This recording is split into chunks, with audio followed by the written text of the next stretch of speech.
आदाब दोस्तों, ये जो स्क्रीन पर वीडियो आप लोग देख रहे हैं, ये वीडियो रूस के एक जहाज का है जो गाजा के लोगों के लिए मानवीय सहायता लेकर के खाने पीने की चीज और मेडिकल से संबंधित तमाम चीजों को लेकर के इजिप्ट के एयरपोर्ट पर उतर गया है।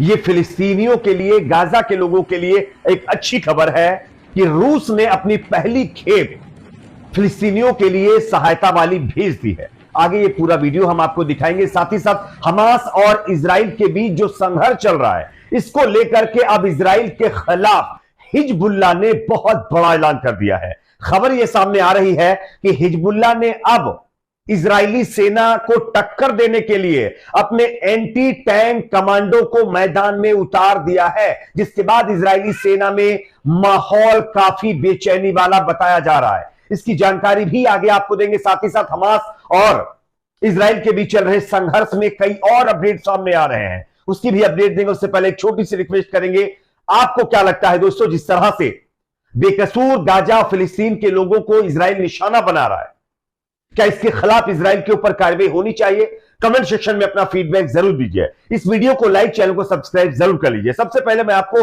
कुछ अपडेट दे देता हूं जो फिलहाल इस जो संघर्ष चल रहा है इसको लेकर के आ रहे हैं। सबसे पहला मैंने आपको बताया कि हिजबुल्लाह ने इजराइल के खिलाफ अपने एंटी टैंक कमांडोज को उतार दिया है। साथ ही साथ दूसरा अपडेट यह है कि गाजा में अब 5000 से ज्यादा लोगों को इजराइल ने खत्म कर दिया है। 18,000 से ज्यादा लोग यहां पर घायल बताए जा रहे हैं। इसमें महिलाएं और बच्चों की तादाद सबसे ज्यादा बताई जा रही है। इसी के साथ साथ गाजा के अल मगाजी स्कूल को भी अब इजराइल ने नहीं बख्शा है। इस स्कूल में कई शरणार्थियों ने शरण ले रखी थी और जिन लोगों के घरों को इजराइल की एयरफोर्स ने डिस्ट्रॉय कर दिया है और उनको जो है पूरी तरह से खत्म कर दिया है, उन लोगों ने इस स्कूल में शरण ले रखी थी। और खबर यह आ रही है कि अब उस स्कूल को भी इजराइल की सेना ने निशाना बनाया है। ये अपने आप में आप देखिए इजराइल का क्रूर चेहरा। इसी के साथ साथ देखिए हिजबुल्लाह ने उत्तरी इजराइल पर हमले का ऐलान कर दिया है। यह अपने आप में बहुत बड़ी खबर है। यानी हिजबुल्लाह अब फुल एक्शन में आ गया है इजराइल के खिलाफ और अब इजराइल को किसी भी मायने में बख्शने की के मूड में हिजबुल्लाह नजर नहीं आ रहा है। यानी उत्तरी इजराइल के अंदर अब आने वाले कुछ ही घंटों के बाद आपको ही देखने को मिल सकती है। इसी के साथ साथ बताया जा रहा है कि हिजबुल्लाह के ऐलान के बाद कि वो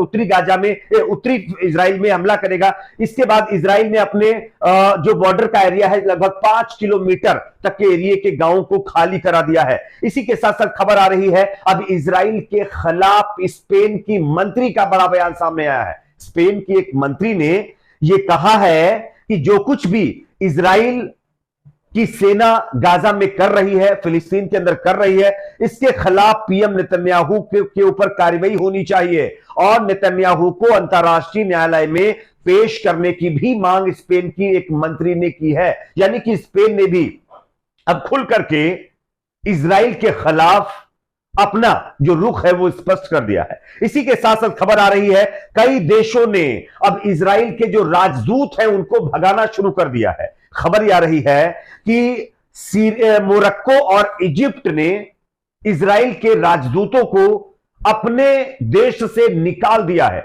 यह अपने आप में बड़ी खबर है। इसी के साथ साथ कई और देशों के अंदर बताया जा रहा है कि इजरायली राजदूतों को भगाया जा रहा है। साथ ही साथ एक और अपडेट मैं आपको दे दूं, सीरिया में हिजबुल्लाह ने अमेरिका के एक बेस को निशाना बनाया है जिसमें अमेरिका की जो सेना है उसका भारी नुकसान हुआ है। और यह सब कुछ इसलिए हिजबुल्लाह कर रहा है क्योंकि इजराइल को जिस तरह से अमेरिका फुल सपोर्ट कर रहा है, उसके खिलाफ ये कहीं ना कहीं हिजबुल्लाह अब अमेरिका के खिलाफ एक्शन ले रहा है। इसी के साथ साथ देखिए जर्मनी के रक्षा मंत्री लेबनान पहुंच गए। एक और अपडेट सामने आ रही है, जर्मनी के रक्षा मंत्री लेबनान पहुंच, इन्होंने खुल करके मतलब फिलिस्तीन के लोगों का समर्थन किया है और इजराइल के खिलाफ हमला बोला है। साथ ही साथ खबर यह आ रही कि प्रधानमंत्री मोदी ने भी अब फिलिस्तीन के लोगों का समर्थन किया है।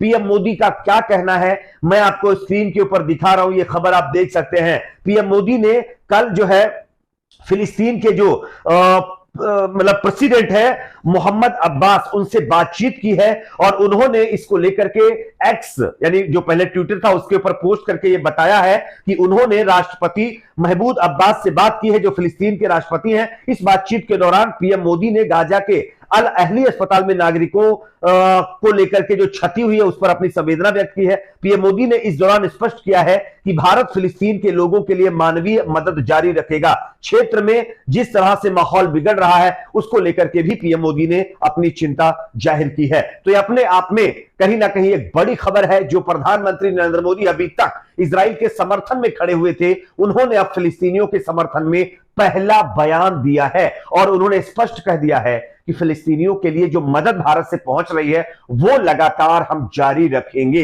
ये अपने आप में बड़ी खबर है और उन लोगों के लिए बड़ा झटका है जो हमारे देश में इजराइल के समर्थन में लगातार रैलियां निकाल रहे थे। इसी के साथ साथ एक और अपडेट जो मैं आप लोगों तक पहुंचा दूं वो ये है दोस्तों, जो स्क्रीन के पीछे आप वीडियो देख रहे हैं ये रशिया का वीडियो है। आप देख सकते हैं रशिया का एक प्लेन फिलिस्तीन के लोगों की मदद के लिए जरूरी सामान लेकर के इजिप्ट के रेड क्रिसेंट सोसाइटी के लिए जो है इजिप्ट के एक एयरपोर्ट पर पहुंच गया है। यह अपने आप में रशिया का बड़ा कदम है।